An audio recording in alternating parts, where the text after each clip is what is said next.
The heiress of the Wraith family takes off her tight clothes, noticing that since this is her first time inside the guild, she is very uncomfortable. Pasteur is amazed at what he sees. He considers her abnormal, realizing that she is really ready to undress here. People are already approaching from behind. The guy's conscience wakes up because he realizes that no matter how much the girl wants to mock him, she does not have to do it.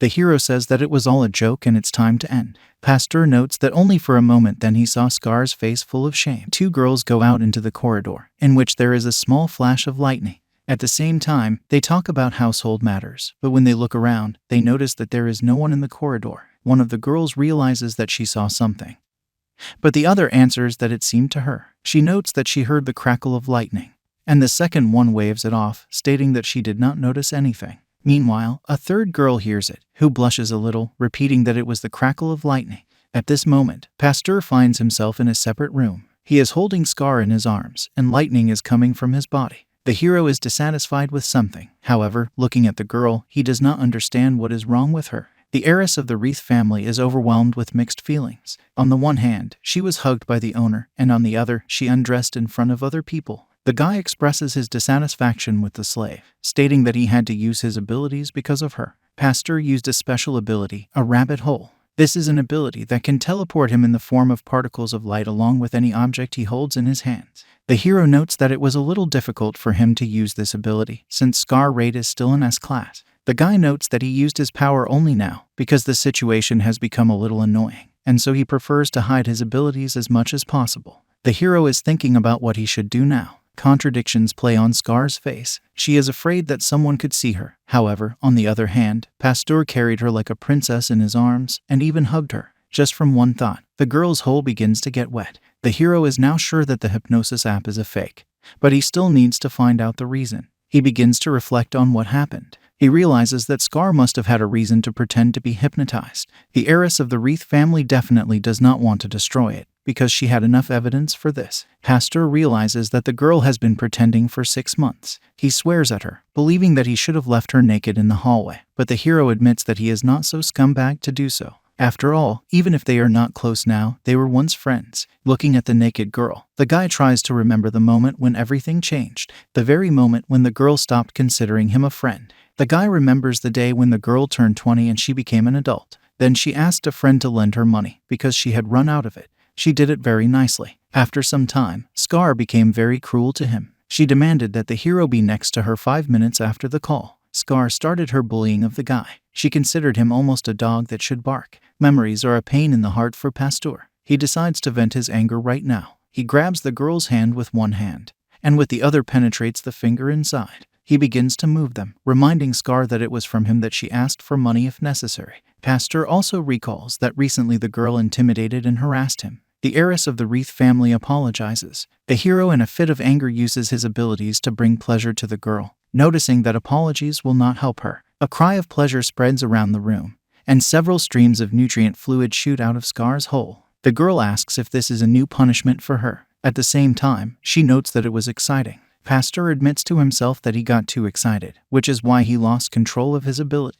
The hero takes a place behind Scar. With one hand he grabs her so as not to fall herself, and with the other he continues manipulating his strength on the slave's hole. He declares that this is a new punishment. Mentally, he is amazed by his action. He has doubts about the normality of what is happening, because he teases the girl like this. A few movements and 2 fingers of the guy are immersed in the soft tissues of Scar. She gets an incredible dose of pleasure from it. The hero is going to give gas, noting that this is only the first level. Scar notices that she really likes it. She realizes that she is becoming addicted. The guy gets to his feet, stating that he is trying to have fun somehow. The heiress of the Wraith family is trying to recover. The hero also takes off his pants, showing his not-so-small friend, after which he orders his partner to work with her mouth. Scar examines the guy's instrument with incomprehension for a few seconds. This angers him a little, which is why he hurries her. A representative of the fair sex gently kisses the partner's weapon, after which she begins to lick. The hero praises her for this, noting that she is doing well. At the same time, Pasteur lowers his hand on the top of the girl's head.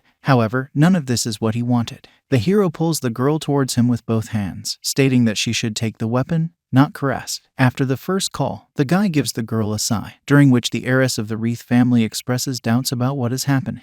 She thinks it's too much. Tears are streaming down her cheeks. The hero declares that he doesn't care much about it anymore because the girl ruined everything. The guy starts his scar instrument right in the throat again, starting to accuse her of all her sins. He says that he had a huge variety of relationships because of a slave. He notes that the girl stepped on him and made him bark like a fucking dog. He assures that even if Scar does it 1,000 times, he will not forgive her. Pasteur notes that the girl's mouth is very hot. He assumes it's because she's the Lady of Fire. The guy also mentally makes a note that Scar does not have a very good technique, but this is most likely natural for her. The hero launches a powerful stream right into the girl's mouth. He notes that it was quick as he was excited. The brunette turns to Scar with a question about whether she liked everything. It is difficult to expect an answer from the girl, because she is in the 7th heaven of bliss. Then the hero redirects the course of his weapon to the crotch, intending to penetrate it with it. When he is about to do this, he is distracted by a strange sound coming from Scar. The heiress of the Wreath family covers her face with her hands, starting to laugh.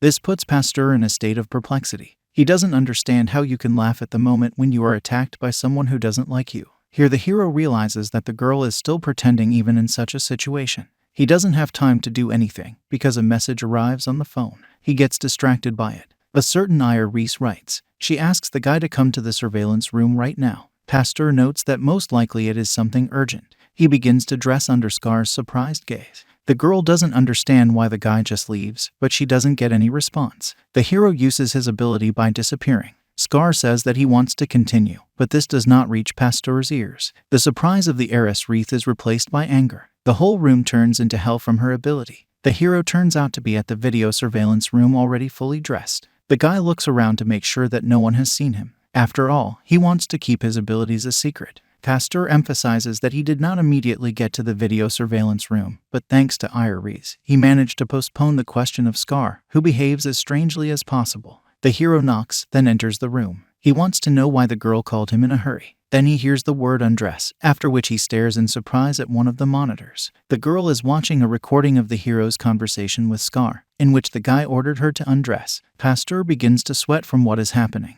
realizing that he is stuck in a real ass. When the recording ends, Iris turns to face the interlocutor, stating that he is very cheeky. The girl declares that she likes it. It turns out that Iris is the same girl who came third into the corridor where this incident took place from the CCTV cameras and from the Liar Trap Infirmary. She is recognized as an S-class healer only because of her natural healing ability. The girl has a soft character and a unique responsiveness, which is why many people consider her a favorite.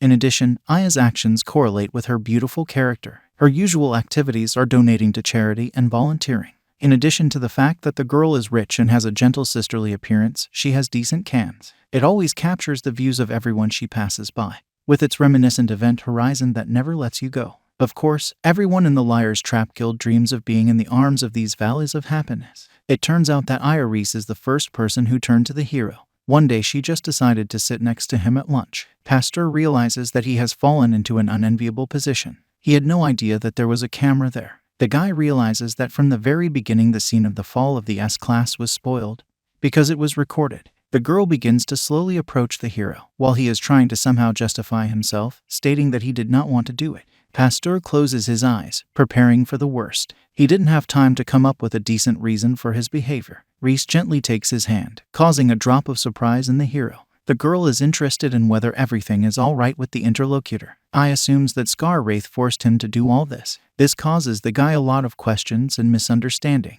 The girl continues to make her guesses. According to her, Scar tried to use this as an excuse to intimidate and harass the guy. Reese reminds that the hero can turn to her at any time with this question. The girl understands that she is not Pasteur's immediate superior, but she sees that he is having a difficult time. She starts massaging the guy's hand, pinching it between her huge cans. The hero also thanks Aya for her attentiveness. Mentally, the guy understands that the usual behavior of the heiress of the Wreath family played into his hands. Reese is embarrassed by everything that is happening. She abruptly hugs the interlocutor by the belt. She hopes that Pasteur will not have any more problems, because for her the guy is more expensive than any other person. She asks not to hide anything more from her, stating that she will erase the recordings from the CCTV cameras, so there is nothing to worry about. Pasteur begins to strain from what is happening. He is glad that he will be able to avoid problems. But the girl's cans rub a very dangerous place. Iris is short, which is why she hugs him at the bottom. The hero admits that if this continues, then his friend will get up on alarm. This may lead to the end of his social life. The guy turns away, starting to imagine that he is deep in the mountains and meditating. He tries to use the energy in the danchan and slowly spread it throughout his body. At the same time, the hero says to himself that the form is emptiness. The guy feels that the excitement gradually subsides and goes into a serene state. Everything is interrupted when Iris appears in his imaginary world. The girl hugs the hero from behind, claiming that he dropped the axe. Pastor also notes that he did not drop anything. The hero does not understand how she ended up in this place. The healer turns out to be completely naked. She repeats her last question once again, after which she declares that he is an unscrupulous person because she has an axe mark on her body. She demands an explanation. The guy flies out of his inner world. He grabs a girl by the shoulders in the real world to break the distance. The hero declares that he has an urgent matter, so it's time for him to hit the road. I understands the interlocutor, so he says goodbye to him. Pastor uses his ability to disappear in a flash of lightning. Iris stays alone in the room. She squeezes the table until it cracks, angry at what happened. She's mad at Scar because she's trying to flirt with a guy first. It turns out that they have already agreed among themselves in S-class that they will share Pasteur among themselves. But Scar continues to insist that his friend will be the first to flirt with him. Ai admits that she wanted to get to the guy first. She is very angry, shouting that Pasteur is hers. Cracks are spreading across the floor under her feet. Here the healer comes to her senses, noticing that she behaved too strangely. She hoped no one had heard that. The girl uses her abilities to restore the damaged building, after which she realizes that due to Scar she had almost no time to be alone with Pasteur. Aya decides to seal the surveillance room for a while, because there is a lot of the guy's smell left in it. She undresses, exposing her private parts. The girl thinks that it is better to engage in self-satisfaction here. She remembers that her hands touched the hero, so she immediately uses them. One goes down into the crotch, and the second begins to crumple the can. She notes that there is a feeling as if something below the navel is shrinking. Reese realizes that the guy is not here, so what she did is not enough for her. Aya bites her bump, admitting that she hugged Pasteur for a reason. It was necessary for his scent to spread throughout her body. The healer sits down on a chair, where she continues to have fun. She feels like she's burning up just because of his smell. She is so pleased that her head starts to spin. Then the girl notices the remnants of lightning in the room. She gets scared, at first not understanding what kind of tingling feeling it was. She remembers that when the hero used his ability, there were also electric sparks. Reese realizes that this electricity has just stimulated her. She notes that she liked it. Feeling the smell of the pastor and the traces of electricity that help her, she prepares to finish. A small flood bursts out of Aya's hole. She admits that this is her first time, so she will not forget this stimulation. The girl notices that then she will need to ask the guy about it. Licking the nutritious juices from his fingers, Reese declares that he will make Pasteur his own.